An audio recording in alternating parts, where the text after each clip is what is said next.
বলে ফেলি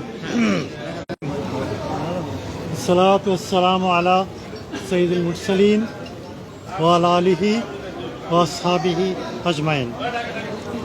আমার বিজ্ঞ আইনজীবী বন্ধুগণ, রাজনৈতিক নেতৃবৃন্দ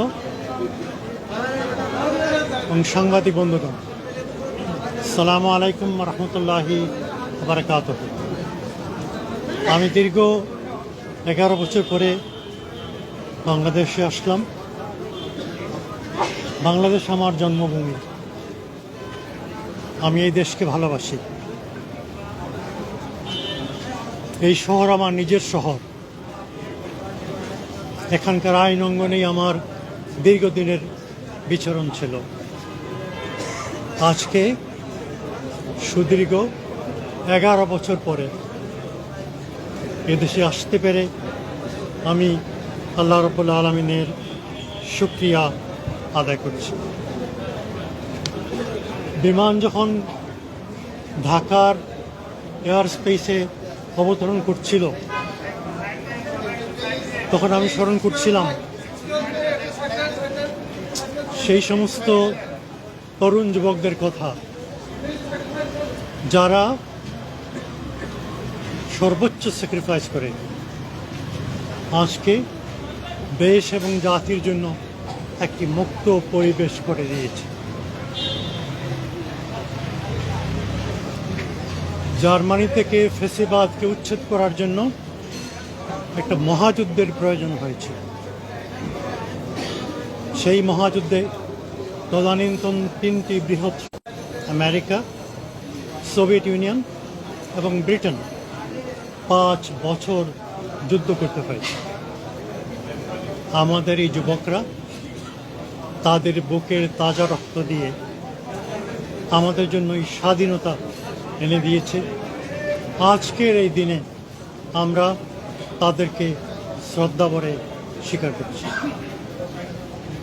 Without their supreme sacrifices and cool courage, we could not have obtained this independence. কিন্তু আমাদের যুদ্ধ শেষ হয়ে যায়নি। প্রতিটি বিপ্লবের পরেই সমস্যার সৃষ্টি হয়। ফ্রেঞ্চ বিপ্লবের পরে হয়েছে, আমেরিকান রিভলিউশনের পরে হয়েছে, শার পতনের পরে হয়েছে। সুতরাং এখন আমাদের যেটা প্রয়োজন সেটা হচ্ছে জাতীয় ঐক্য। হিটলার চলে যাওয়ার পরে জার্মানি 2 ভাগে বিভক্ত হয়ে যায়। 1962 সালে সেখানে বার্লিন ওয়াল উঠে, কিন্তু আজকে সেই বার্লিন ওয়াল নেই, জার্মানি এক হয়ে গেছে। আমাদের আগামী দিনও যথেষ্ট কঠিন কাজ আমাদের করতে হবে, কিন্তু জাতীয় ঐক্য যদি আমাদের থাকে, 3টা বিষয়ে যদি জাতি একমত হতে পারে। 1 নম্বর হচ্ছে স্বাধীনতা, সার্বভৌমত্ব। 2 নম্বরে হচ্ছে গণতন্ত্র, আর 3 নম্বরে হচ্ছে অর্থনৈতিক উন্নয়ন। তাহলে ইনশাআল্লাহ বাংলাদেশ একটি সুখী, সমৃদ্ধশালী, কল্যাণ রাষ্ট্রে পরিণত হবে। একটা কথা বলি, শেষ করছি। 1757 সালে ব্রিটিশ যখন এই দেশে আসে, তখন বাংলাদেশ ছিল দুনিয়ার সবচেয়ে সমৃদ্ধশালী দেশ। পার্টিকুলারলি বিগত সরকার এই দেশের সব কিছু ধ্বংস করে দিয়েছে। সুতরাং আমাদের সবাইকে ঐক্যবদ্ধ থাকতে হবে।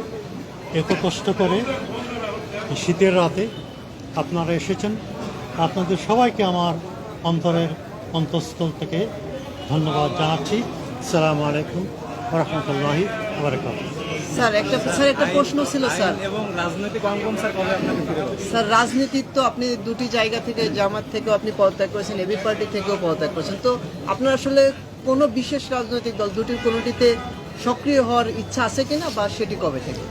আমি একজন আইনজীবী, আমি কোর্টরুম ব্যারিস্টার। 1980 সালে আমি ব্যারিস্টার হই। 5 বছর ইংল্যান্ডে প্র্যাকটিস করেছি, তারপরে এখানে ফিরে আসি। অনেক ইম্পর্টেন্ট কেস আমি করেছি। আমার অনেক জুনিয়র এখানে আছেন। ইটিভির কেস, পাবলিক সেফটি অ্যাক্ট, এই সমস্তের মাধ্যমে আইনের অঙ্গনে আমি আমার কন্ট্রিবিউশন রেখেছি।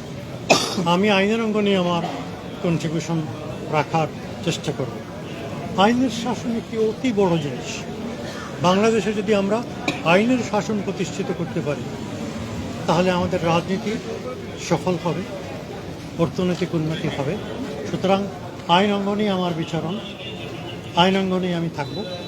আইনের মাধ্যমে আমি দেশ এবং জাতির খেদমত যতটা আল্লাহ তাআলা আমাকে তৌফিক দেন সেটা করার চেষ্টা করব। তাহলে কি রাজনীতিতে আপনাকে সক্রিয় দেখতে পাবো না, এটা কি বলতে পারি? আমি প্রশ্নের জবাব দিয়ে দিয়েছি। আবারও যদি আমাকে প্রশ্ন করেন, ওটাই রিপিট করতে হবে। তো রিপিট করে repetition would not make my point any clear. আমি কথা বলে দিয়েছি, আইনের অঙ্গনে থেকে এদেশের মানুষের, দেশ এবং জাতির খেদমতে আমি করতে চাই। আপনাদের মনে আছে 2001 সালে পৃথিবী বন্ধ হয়েছিল হাসিনার ফার্স্ট গভর্নমেন্টের সময়। এত বড় জালিয়াতি এদেশের ইতিহাসে কোনোদিন হয়নি, এবং সুপ্রিম কোর্টের অর্ডার ছাড়া ইটিভি বন্ধ হওয়ার কোনো উপায় ছিল না। সুতরাং একসময় আসে যে রাজনীতি এবং আইন একসাথে মিলে যায়। সুতরাং আইনের অঙ্গনে আমি আছি, আমি আইনের ছাত্র, আইনের অঙ্গনেই আমি কাজ করতে চাই। Thank you. Thank you. আপনাদের সবাইকে আবার অশেষ ধন্যবাদ। অনেক খুশি।